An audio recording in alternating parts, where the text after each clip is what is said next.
नमस्कार दोस्तों, मेरा नाम है सुखदेव और आप मेरा चैनल देख रहे हैं जॉब तक। दोस्तों आज हम बात करेंगे हिंदुस्तान एरोनॉटिक्स लिमिटेड की तरफ से नई वैकेंसीज आई है दोस्तों, और एचएल की तरफ से जो है लखनऊ यूनिट में वैकेंसीज आई दोस्तों, जिसमें असिस्टेंट और ऑपरेटर की पोस्ट आपका रहने वाली है। और इसके लिए क्वालिफिकेशन जो रखा गया है आईटीआई, डिप्लोमा और डिग्री, और सैलरी इसमें काफ़ी अच्छी दी जाती है दोस्तों। हालांकि ये वैकेंसीज है एज अ 4th ईयर के कॉन्ट्रैक्ट बेसिस है, बट इसमें काफ़ी अच्छी जॉब प्रोफाइल्स रहती है।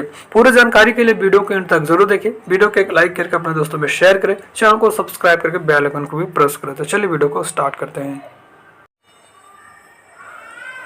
तो जैसे दोस्तों आप यहाँ पर देख सकते हो, ये इसकी ऑफिशियल नोटिफिकेशन है, और ये जो रिक्वायरमेंट है आपका हिंदुस्तान एरोनॉटिक्स लिमिटेड की तरफ से है, जो कि एक्सेसरीज डिवीजन लखनऊ डिवीजन की तरफ से ये वैकेंसीज है। और ये इसका एडवर्टाइज नंबर यहाँ पर देख सकते हो, और इसका जो नोटिफिकेशन रिलीज हुआ है वो आपका 21 जून को रिलीज हुआ है। और ये जो रिक्वायरमेंट रहेगा एज एंगेजमेंट ऑफ असिस्टेंट और operator and 10 year basis in non executive cadre. ठीक है, तो ये जो रिक्वायरमेंट है as a fix term as a contract basis रहेगी 4th ईयर की। और इसमें जो है असिस्टेंट और ऑपरेटर की पोस्ट आपका निकाला गया है। ठीक है, हिंदुस्तान एरोनॉटिक्स लिमिटेड जो है भारत का एक नवरत्न सेंट्रल पब्लिक सेक्टर की कंपनी है, जो कि एरोनॉटिक्स इंडस्ट्रीज में जो कि साउथ एशिया का नंबर 1 वैसे एक है, जिसमें आपका प्रोडक्शन, ओवरहॉल और सर्विस डिवीजन रहती है। ठीक है, और इसमें जो है आपका जो है मिनिस्ट्री ऑफ डिफेंस के अंतर्गत आता है, जिसमें आपका मैन्युफैक्चर एंड डेवलपमेंट वगैरह जो है यहाँ पर एरोस्पेस से रिलेटेड किया जाता है। ठीक है, इसमें जो रिक्वायरमेंट है बहुत तरह की पोस्ट है, सभी पोस्ट के रिकॉर्ड जो है क्वालिफिकेशन आपका अलग अलग आपका असर आने वाली है। तो सबसे पहले अपन पोस्ट की बात करें तो जिस पोस्ट के लिए आप अप्लाई करेंगे यहाँ पर पोस्ट कोड जरूर देखिएगा, क्योंकि फॉर्म भरते समय आपको पोस्ट कोड वहाँ पर मैंडेटरी रहेगा। ठीक है, तो यहाँ पर D6NT01 की पोस्ट है, जिसमें आपका पोस्ट का नाम है यहाँ पर assistant admin on tenure basis, जिसके लिए टोटल एक पोस्ट है। और इसके लिए क्वालिफिकेशन जो है रेगुलर और फुल टाइम आपका मास्टर डिग्री यानी कि MA, MSc, MCOM वगैरह भी किए हैं तो भी अप्लाई कर सकते हैं। और यहाँ पर PC वगैरह का जो है ऑप्शन आपका जो है 3 मंथ का ड्यूरेशन होना चाहिए मिनिमम। उसके बाद D6NT02 की जो है असिस्टेंट अकाउंट्स की वैकेंसीज है, 2 पोस्ट है, और इसके लिए भी रेगुलर और फुल टाइम आपका मास्टर डिग्री MCOM वगैरह आपके पास रहना चाहिए, और 3 मंथ का आपका कंप्यूटर से रिलेटेड आपका नॉलेज भी होनी चाहिए। ठीक है, ऑपरेशन का। उसके बाद D6T01 की पोस्ट है, जिसमें असिस्टेंट इलेक्ट्रिकल की वैकेंसीज है, और इसमें 2 पोस्ट है, और इसमें 3 साल का रेगुलर फुल टाइम आपका डिप्लोमा इलेक्ट्रिकल से रहना चाहिए। उसके बाद D6T02 की है, इसमें असिस्टेंट इलेक्ट्रॉनिक्स के लिए 1 सीट है, और इसमें भी 3 साल का डिप्लोमा आपका इलेक्ट्रॉनिक्स वगैरह से रहना चाहिए। उसके बाद D6T03 की वैकेंसीज है असिस्टेंट मैकेनिकल के, और इसमें टोटल 5 सीट है, और इसमें भी आपका फुल टाइम जो है यानी कि रेगुलर बेसिस पर आपका डिप्लोमा मैकेनिकल से रहनी चाहिए। अब बात करते हैं यहाँ पर, देखिए इसकी पेमेंट की बात करें तो यहाँ पर जो इसकी पेमेंट रहेगी 23,000 से लेकर 95,000 तक रहेगी। ठीक है, अब नेक्स्ट पोस्ट जो है यहाँ पर ऑपरेटर की वैकेंसीज है, जिसके लिए आपका ITI क्वालिफिकेशन मांगा जाता है। तो यहाँ पर पोस्ट कोड ITI क्या है C501 ऑपरेटर ड्राफ्ट्समैन मैकेनिकल के लिए यहाँ पर जो है 1 सीटें हैं, और इसके लिए जो क्वालिफिकेशन है NSC प्लस 3 इयर्स या ITI 2 इयर्स। ठीक है, यानी कि आपने अप्रेंटिसशिप के साथ जो है ITI किए तो 3 साल का, या आपने ITI भी किए हैं तो भी आप इसके लिए अप्लाई कर सकते हैं। आपका NSC या NCTVT दोनों में से कोई भी है तो आप अप्लाई कर सकते हैं। अगर आपने अप्रेंटिसशिप किया तो 3 साल का होना चाहिए, और आपने ITI किए तो 2 साल का होना चाहिए, तो आप इसके लिए अप्लाई कर सकेंगे। ठीक है, सैलरी इसमें जो ITI की रहेगी 22,000 से लेकर 90,000 तक सैलरी रहेगी दोस्तों। ITI की 90,000 तक सैलरी रहेगी एज ए लास्ट तक, तो काफ़ी अच्छा इसमें आपका सैलरी यहाँ पर देखने को मिलेगी। हालांकि डिफेंस सेक्टर के जितनी भी जॉब होती है उसमें हाई सैलरी वगैरह रहती है। C502 ऑपरेटर फिटर की वैकेंसीज है, और इसमें जो है 11 सीट है फिटर की। क्वालिफिकेशन सेम NSC के साथ 3 साल का होना चाहिए, या आपने 2 साल का ITI के कोर्स किए हैं फिटर से तो आप इसके लिए अप्लाई करेंगे। ऑपरेटर इलेक्ट्रॉनिक्स मैकेनिक के लिए यहाँ पर 6 सीटें हैं, और इसके लिए सेम कंडीशन है NSC 3 इयर्स प्लस आपका, या अपने ITI 2 साल के किए इलेक्ट्रॉनिक्स से तो अप्लाई करेंगे। ऑपरेटर इंस्ट्रूमेंट मैकेनिक के लिए यहाँ भी 5 सीटें हैं और क्वालिफिकेशन इसके लिए सेम ही रखा गया है। ठीक है, 10th के ITI के साथ आपका फिटर इंस्ट्रूमेंट मैकेनिक से रहना चाहिए, या अपने NSC किए हैं 3 साल के तो इसके लिए अप्लाई करेंगे। ऑपरेटर इलेक्ट्रिशियन के लिए भी अच्छा खासा सीट है, यहाँ पर उनके लिए 11 सीटें रखा गया है और इसमें भी NSC के साथ 3 साल का होना चाहिए और अपने ITI किए हैं इलेक्ट्रिशियन से तो उसके लिए अप्लाई करेंगे। उसके बाद ऑपरेटर मशीनिस्ट की वैकेंसीज यहाँ पर 10 सीटें हैं और इसमें भी सेम है, NSC के साथ 3 साल और अपने ITI के मशीनिस्ट ट्रेड से तो अप्लाई कर सकते हैं।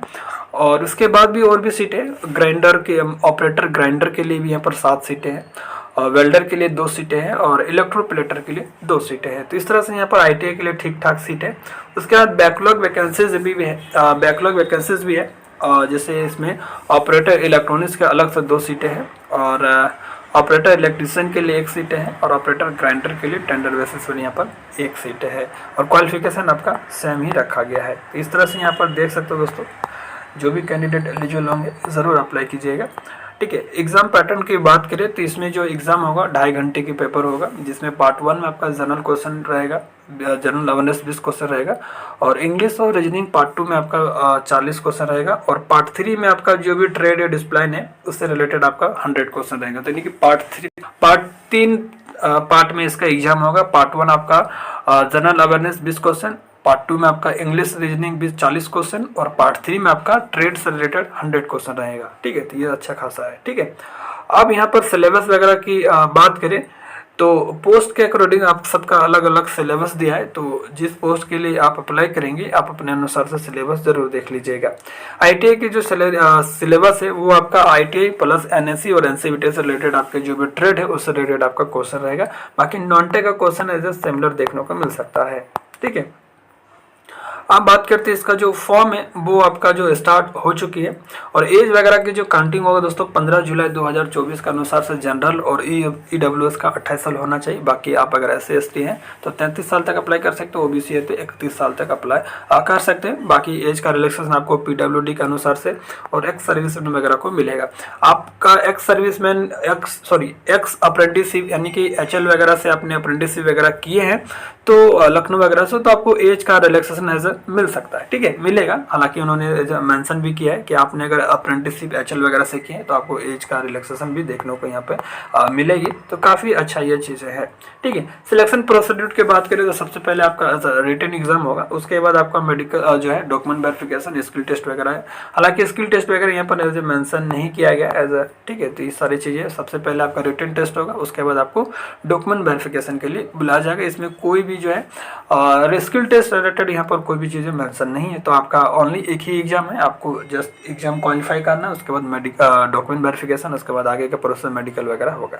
क्वालिफिकेशन मार्क्स की बात करें तो जनरल, OBC और EWS जो है ITI डिप्लोमा आपने जो भी डिग्री की है कम से कम 60% रहना चाहिए। SC/ST PWD के लिए 50% भी है तो भी आप इसके लिए अप्लाई कर सकते हैं। ठीक है, तो ये सारी चीज़ें यहाँ पर दिया गया दोस्तों, तो जो भी कैंडिडेट एलिजिबल होते हैं ज़रूर अप्लाई कीजिएगा।